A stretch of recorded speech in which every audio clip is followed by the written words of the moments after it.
একসময় বাবা ছিলেন একজন বাস চালক, আর ছেলে আজ নিজের ব্যক্তিগত উড়োজাহাজের মালিক। এটি কোনো সিনেমার গল্প নয়, এটি পাঞ্জাবের সুপারস্টার দিলজিৎ দোসাঞ্জের বাস্তব জীবন।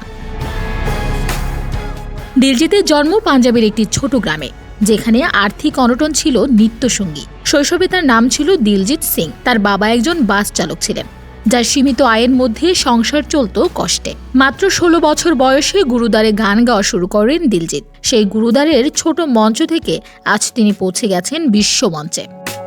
তার প্রথম উপার্জন মাত্র 3000 রুপি, যখন তিনি একটি জন্মদিনের অনুষ্ঠানে গান গেয়েছিলেন। 2004 সালে তিনি তার প্রথম অ্যালবাম ইশক উড়া অদা মুক্তি দেন। সেই সময় নিজের নাম পরিবর্তন করে রাখেন দিলজিৎ দোসাঞ্জ। তৃতীয় অ্যালবাম স্মাইল থেকে তিনি জনপ্রিয়তা অর্জন করেন, যার গান নাচ দিয়া অলরান কোয়াইরা তাকে এনে দেয় পাঞ্জাবি সঙ্গীতের মেগাস্টার তকমা।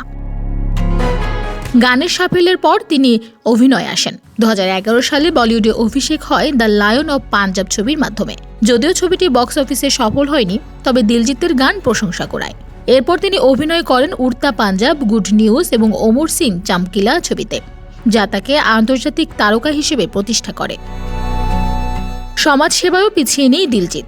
2013 সালে তিনি সানজো ফাউন্ডেশন নামে একটি এনজিও শুরু করেন, যা পিছিয়ে পড়া মানুষদের জন্য কাজ করে। তার সাফল্যের মুকুটে যোগ হয়েছে অনেক খেতাব। তিনি প্রথম পাগড়ি পরা শিখ, যার মোমের মূর্তি মাদাম তুসো জাদুঘরে স্থান পেয়েছে। Brit Asia TV World Music Award তিনি 7 বার জিতেছেন।